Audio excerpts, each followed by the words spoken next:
Every fourth Friday of each month, the museum puts on a talk. You can watch the videos, they're published on YouTube. Connect up, it's free. Click the bell and you'll be notified. Thanks a lot for watching. Welcome, and once again, fantastic audience, and showing the great interest in Ballara, an amazing property. Ballara is an historic seaside property in Point Lonsdale, Victoria, as many of you know. It was designed and built in 1907 by Alfred Deakin, Australia's second Prime Minister, and his wife Pattie, 115 years ago.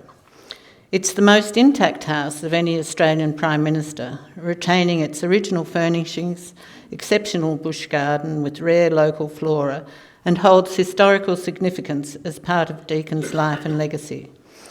On approximately 1.6 to 1.68 hectares of land, the name Ballara is said to be the original Aboriginal spelling of Ballarat, which was Deakin's electorate, interpreted as meaning a resting place, which Point Lonsdale is often referred to as God's resting place. The house is described as a Federation bungalow-style residence, an early example of a holiday house on the Port Phillip coast, with distinctive architectural features retaining many original aspects, and represents an incomparable capsule of 20th century Australian history. The garden too is very significant, with many original plantings and native vegetation. Landscaping on remnant Indigenous flora are retained, and as well as stone garden bed edgings and a limestone driveway. We're very lucky today to have the great-grandson of Alfred Deakin, Tom Harley, here to give you a deeper insight into Ballara and its possible future. He is one of the co-owners, part owners of the Ballara property in Point Lonsdale, inherited through the Deakin lineage. He's been actively involved in the campaign to preserve the property rather than have it auctioned and subdivided. Professionally, Tom is described as a political scientist, nearly said activist, with a background in economics and finance. He has also represented Australia on the APEC Business Advisory Council. I'd like you to give a warm welcome to Tom Harley. Thank you.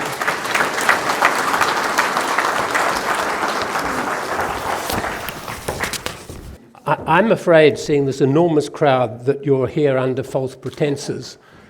I'm not Tom Harley, the captain of Geelong. I am, however, a Geelong supporter. I was a Geelong supporter before he was, and I have been ever since. So I will finish that topic by just saying, go Cats. I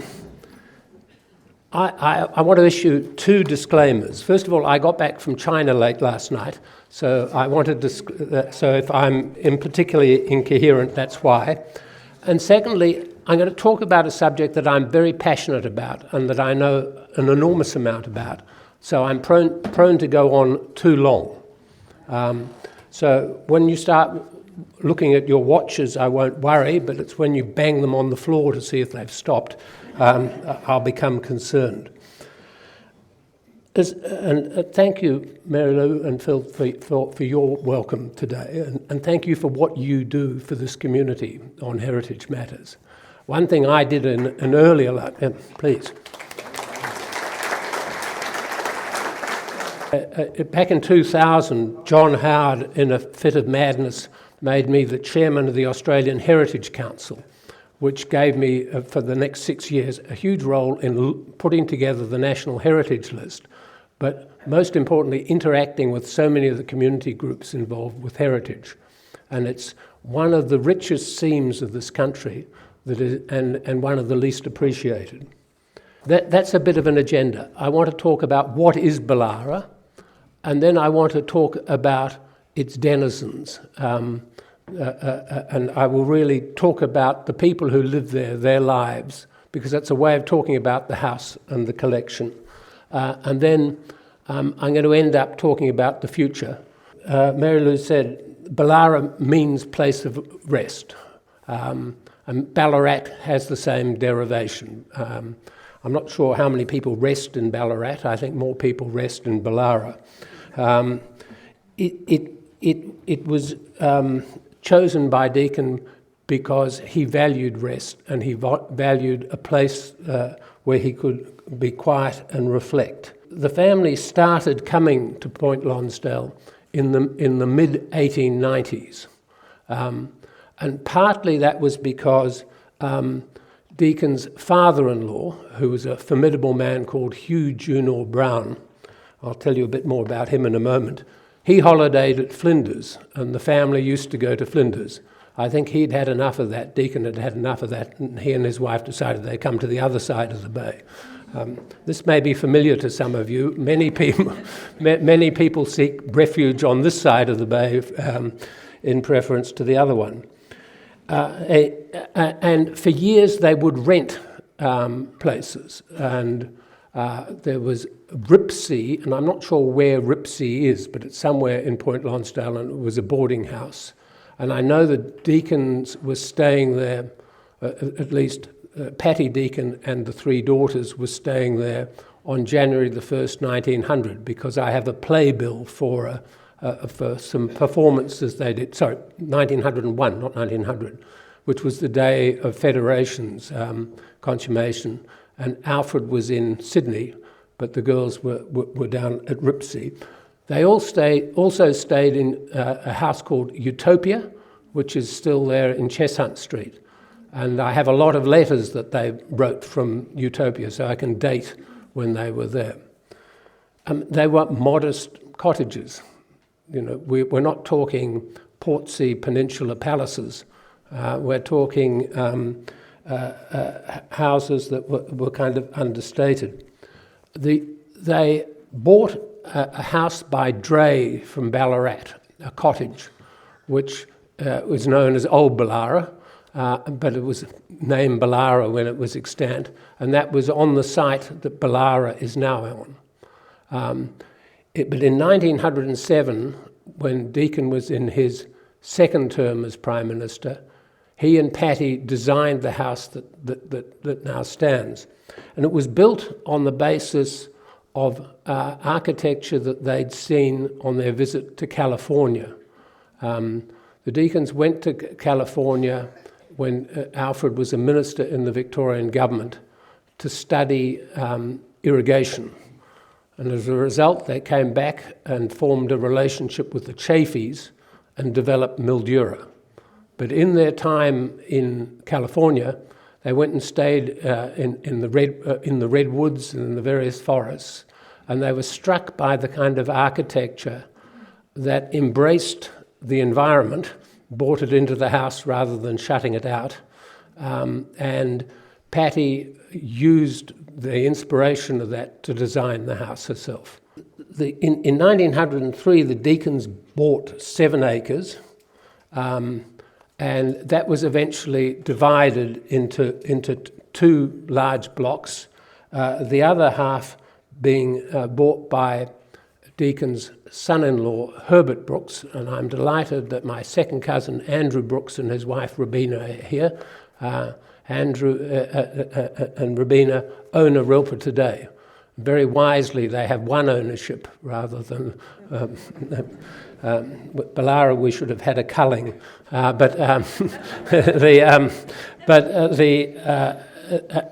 Herbert Brooks subsequently built a Rilpa, which was completed in 1913. The current Ballara, as I said, was completed in 1907. You can see where Ballara is, and the area to the north of it, that is to the kind of up to the right, is a Rilpa. When I was a child, we owned a lot of the land on the other side of Glenews Road, and the land at the back, which is now Deakin Street, and that was sold to pay my grandfather's death duties in the 1950s. I'm going to talk about what I regard as 4 remarkable lives of the main denizens of Ballara. So Alfred and Pattie, and Vera, who was their youngest daughter, and her husband, Tom White, and they're my grandparents. Alfred and Pattie had 2 other daughters. The oldest, Ivy, was Andrew's grandmother, and they live next door at Arilpa, and they and their 3 children have all been intertwined. And Andrew's father, Alfred, was notable as the founder of ASIS. And I don't know if it's a coincidence, but Swan Island has some connection with ASIS. Could be handy for your holiday house. Deakin was born in 1856 in Melbourne, and this is quite significant because of the early figures in Australian politics. He was one of few that were born in Australia.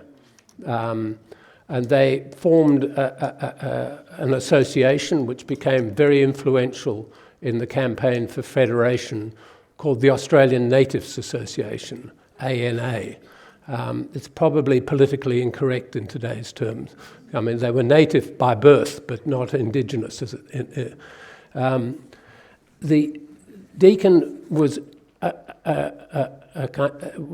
not a particularly successful academically.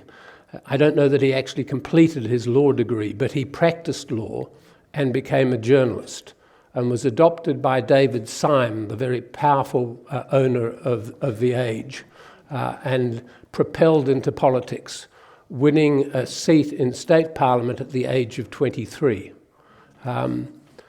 He was known for his oratory. And oratory is a different art to public speaking. It is an art of speaking where people are motivated, drawn in through the powerful use of images and illusions.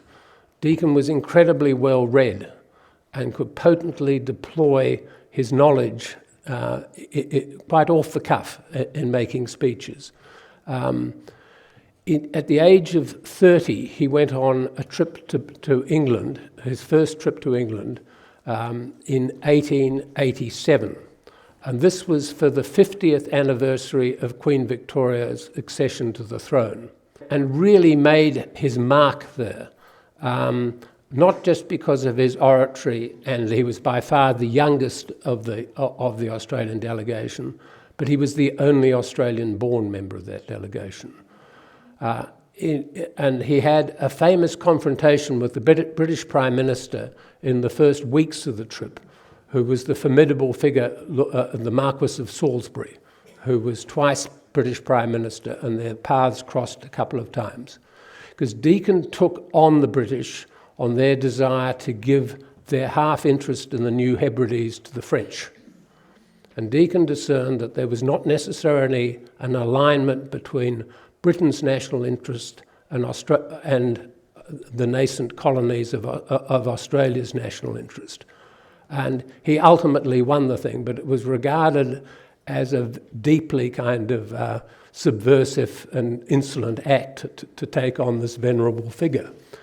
But as Judy Brett, Deakin's biographer, points out, Deakin didn't have the legacy of the British class system weighing on him, whereas all his other members of his delegation had all grown up in Britain and felt that kind of deference. And I think it's quite important because it was an early sign of Deakin distinguishing Australian interest from British interest, but also a desire to be to form a classless society. He was quite a radical in his politics, particularly in that period, introducing a lot of the early industrial relations legislation. There was anti-sweating stuff to stop people being overworked. The photo on the left is of Andrew's uncle, and he's not being executed by Deakin. He's his youngest grandson, and that's him with the Deakins on the front veranda of Ballara shortly after Ballara's completion. Deakin's by far greatest contribution, I think, to Australia was helping achieve federation. And federation was an incredibly difficult thing to achieve. If you think there were not settled party structures, It required a referendum where every state had to vote for it, and it got through on its kind of second attempt.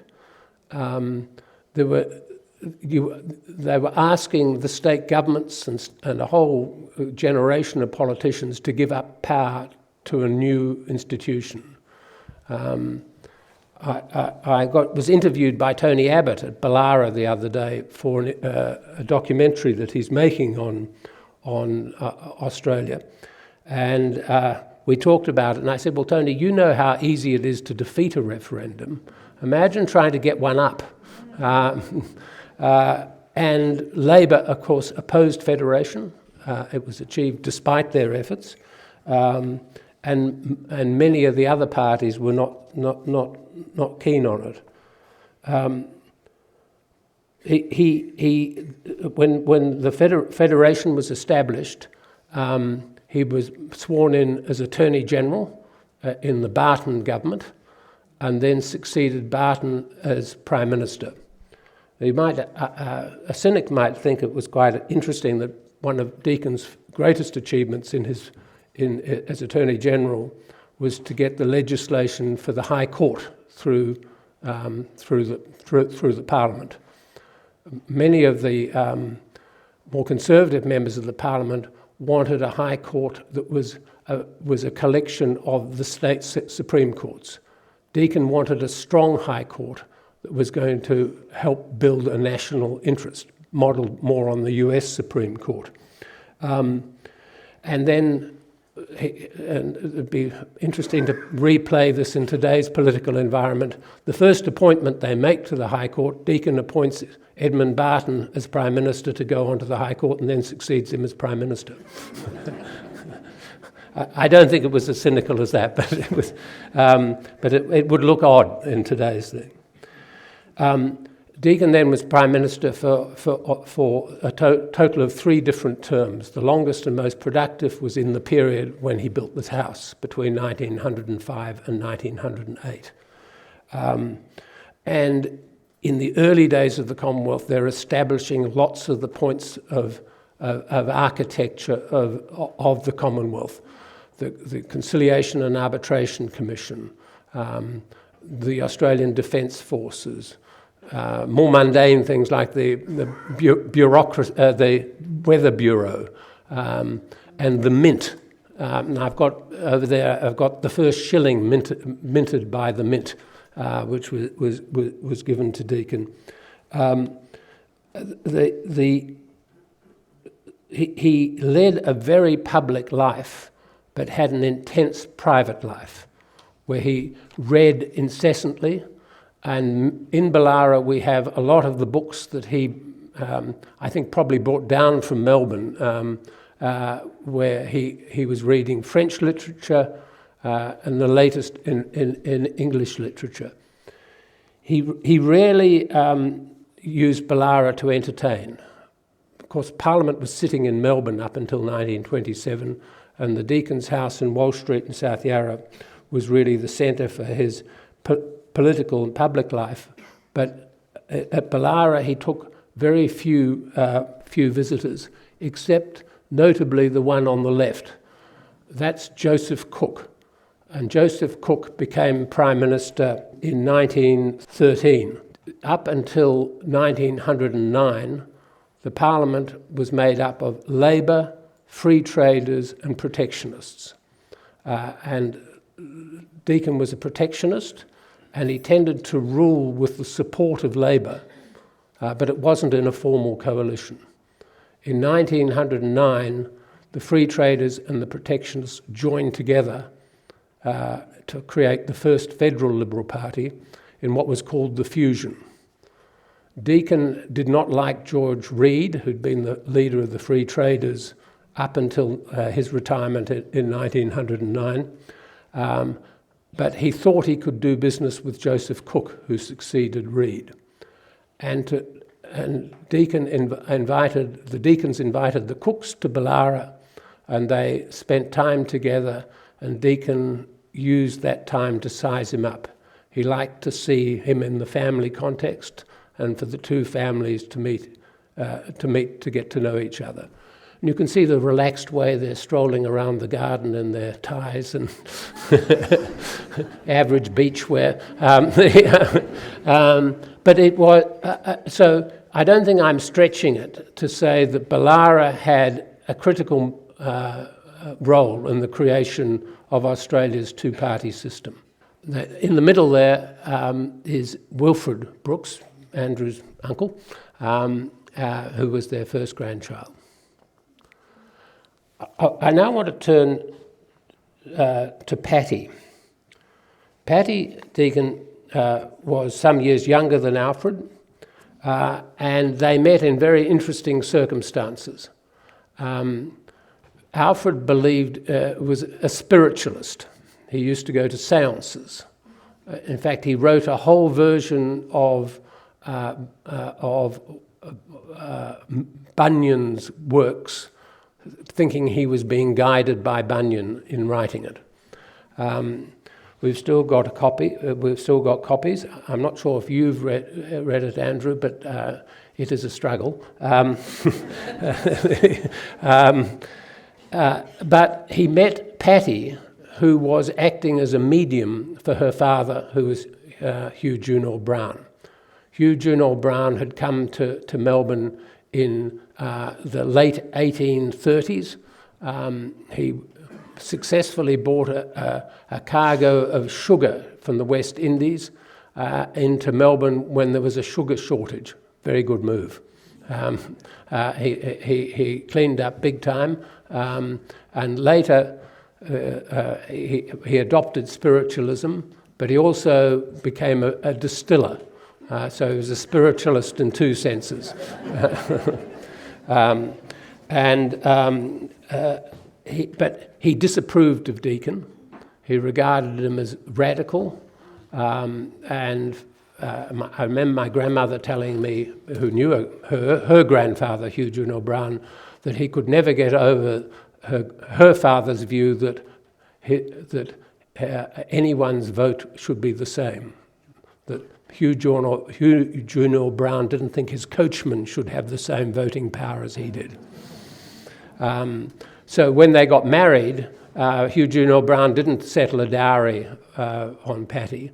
Pattie was a very strong woman. She wasn't an intellectual. She'd been educated privately, but she adopted ferociously a number of quite unpopular causes, particularly children's welfare. And Cottage by the Sea thing remind me of that. She was a very prominent figure in taking on, when Alfred was Prime Minister, people who administered children's welfare. She also helped set up creches and promoted the idea of women working, and which brought her into into conflict with many of the people of the establishment. This is her going to the exhibition building for the Women's Work exhibition, which she and Lady Northcote, the wife of the Governor-General, put forward in 1907, which was a major exposition of women at work. And that's her also in her relaxed beachwear with Joseph Cook. And she was also a key figure and an initiator of the kindergarten movement. I wanted to just show you these photos of Ballara's interior. How many people here have been to Ballara?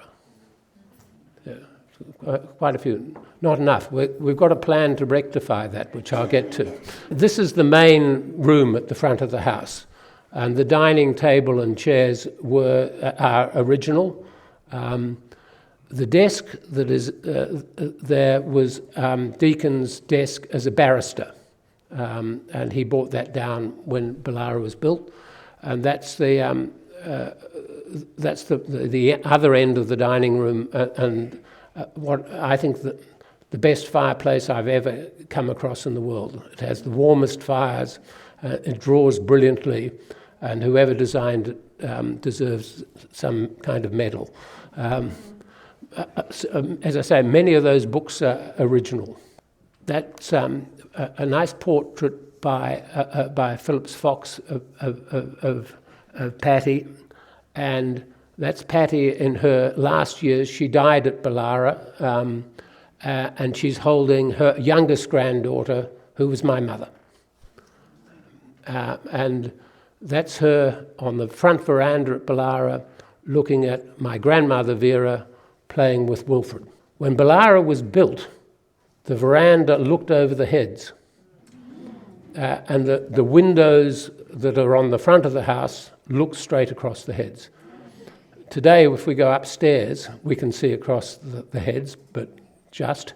And then my cousins built a tower on the top, and you can certainly see from there.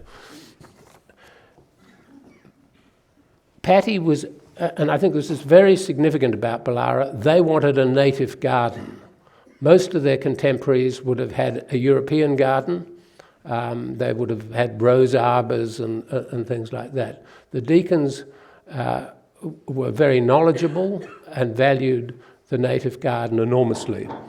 And that tradition is continued by Andrew, who is the chairman of the Trust for Nature, which does a brilliant job in protecting much of the flora around the place, and hopefully Ballara's eventually as well.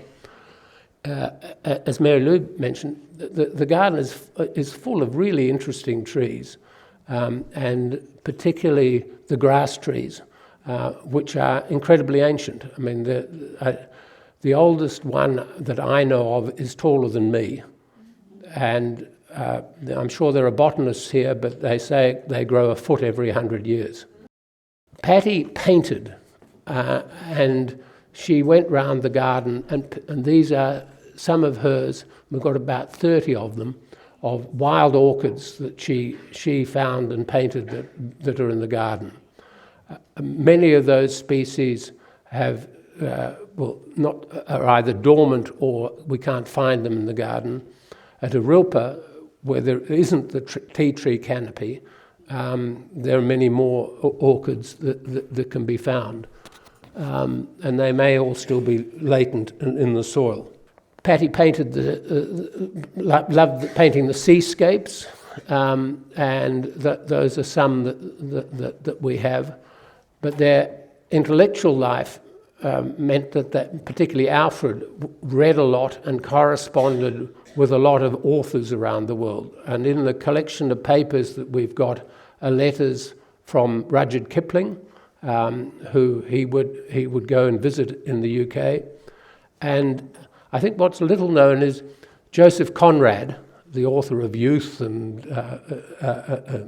many others, was a pilot. He was a sea captain, and he'd sailed into Port Phillip and knew it quite well. And he and Alfred would talk about Port Phillip. Conan Doyle was interesting. I have a letter from him, and here's another kind of little anecdote. Pattie had two brothers who were taken by sharks in Port Phillip.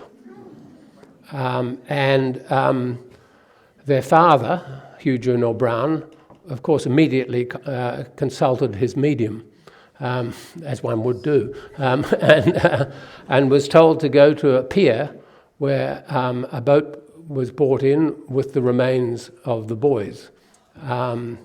This was seen to be a great proof of spiritualism. And Conan Doyle, the author of Sherlock Holmes and so on, came to Australia, was really interested in all of this. And so this is one of the more obscure things that we don't talk about that much. But we have an enormous collection of this correspondence, the political correspondence and the personal and intellectual correspondence, which, if we're successful in what we're proposing for Ballara, will somehow donate and connect to Ballara. I want to now turn to my grandparents. So Vera, as I mentioned, was the youngest daughter. Like her sisters Ivy and Stella, she was a gifted musician. She could sing and in her case play the cello. And she went and studied in Budapest and was there when the war broke out in 1914. she was very upset that she couldn't enlist, that women couldn't enlist. But she found her vocation and achieved a great deal by volunteering for the Red Cross. So Andrew's great uncle, Norman Brooks, who was the tennis player, was the commissioner of the Red Cross in Cairo. And he wrote to Vera and said, come over, bring as many of your friends as you can. And she helped establish what was called the Red Cross Missing and Wounded Inquiry Bureau, where they kept records. They would seek out what had happened to soldiers and correspond with their families and loved ones and also their comrades. And it is a huge database of what happened to Australian troops, and was of great comfort to the families involved, and I'll come to that. So that's she went to Cairo originally, and when the troops moved when Gallipoli was evacuated and the Western Front was opened, she moved to London, and that's where that's her at work in London.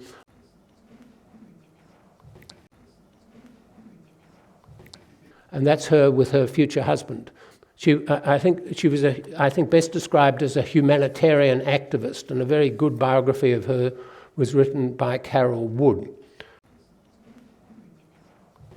I wanted to indulge by reading a lovely little letter, which I'll give a copy to the museum.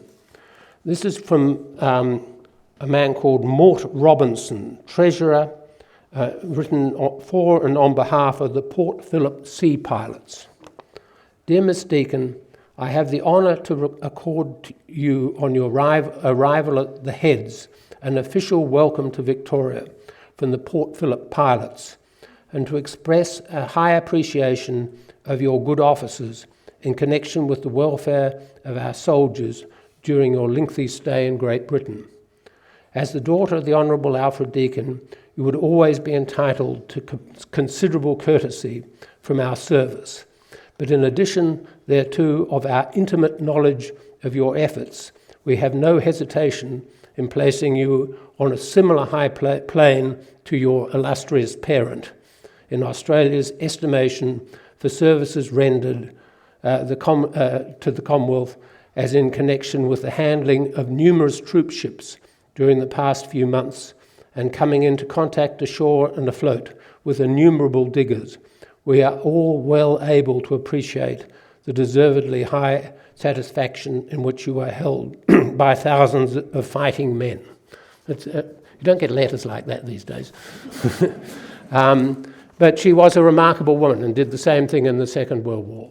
And we have the collection of all the letters that she wrote or that she received from the soldiers, which are a considerable resource, I think. My grandfather was a man called Tom White, and he was born in Moreland in West Melbourne. He was, I think, a restless adventurer.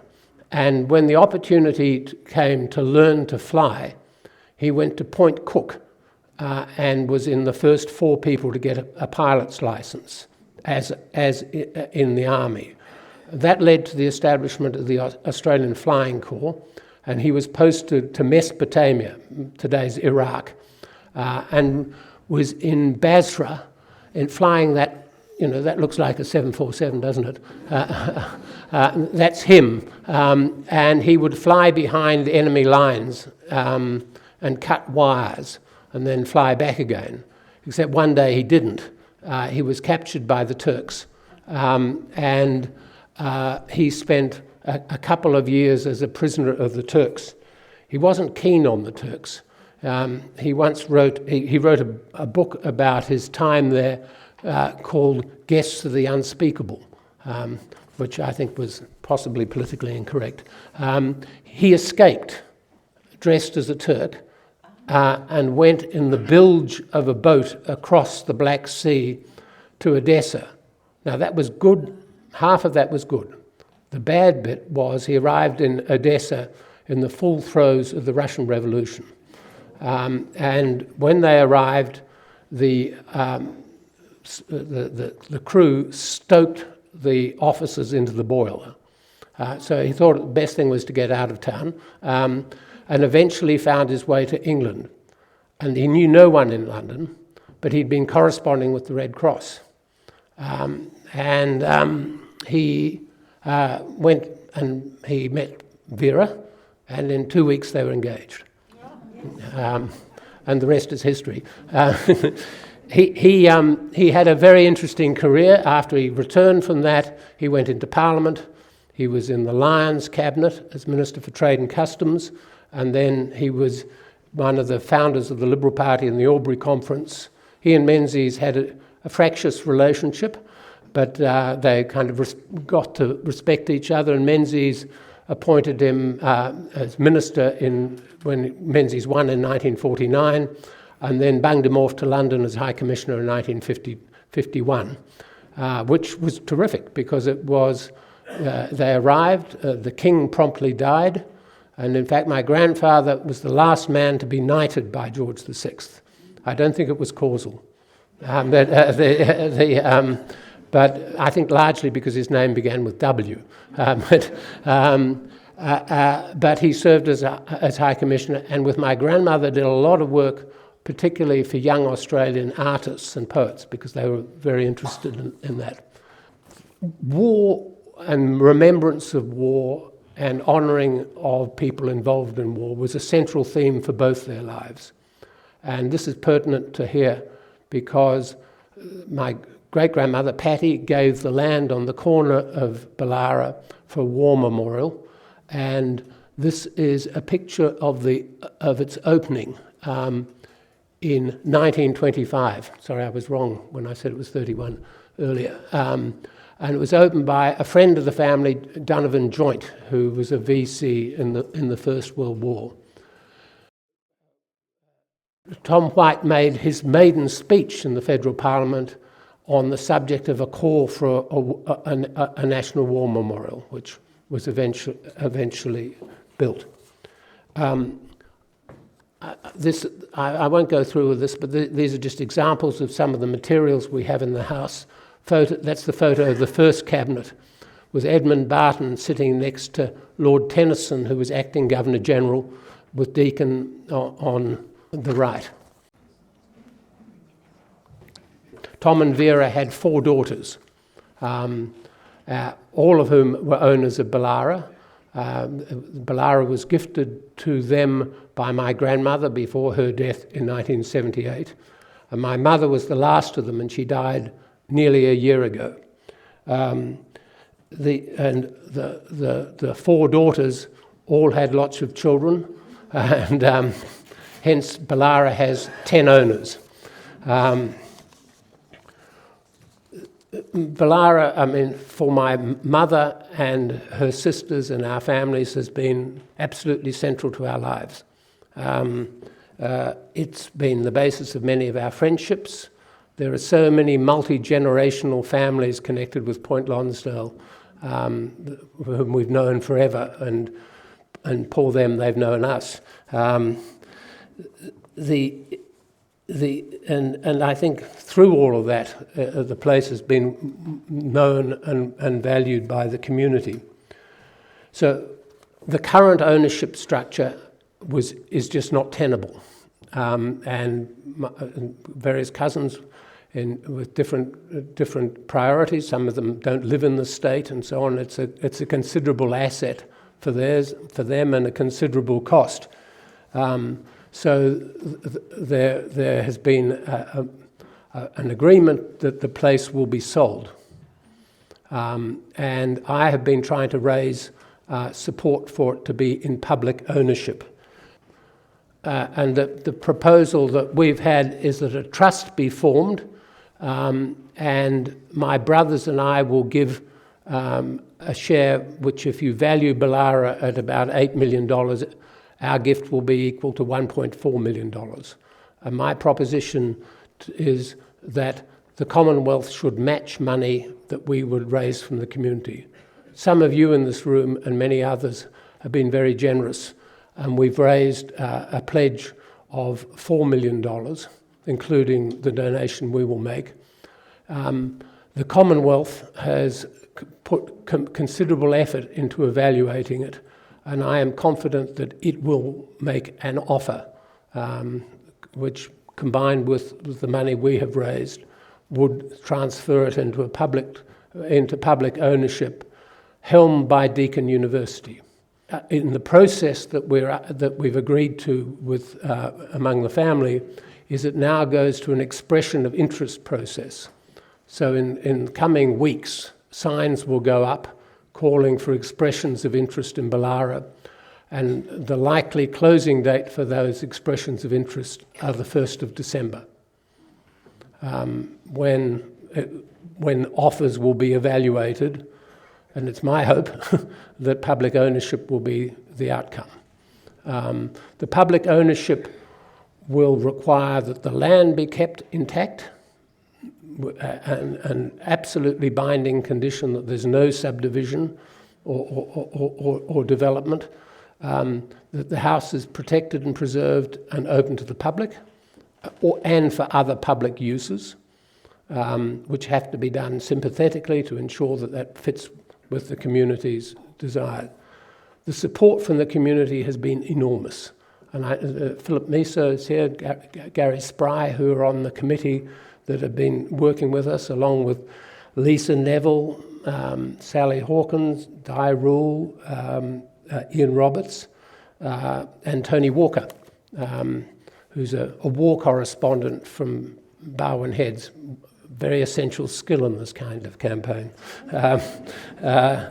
We've had the support of a number of prominent political figures.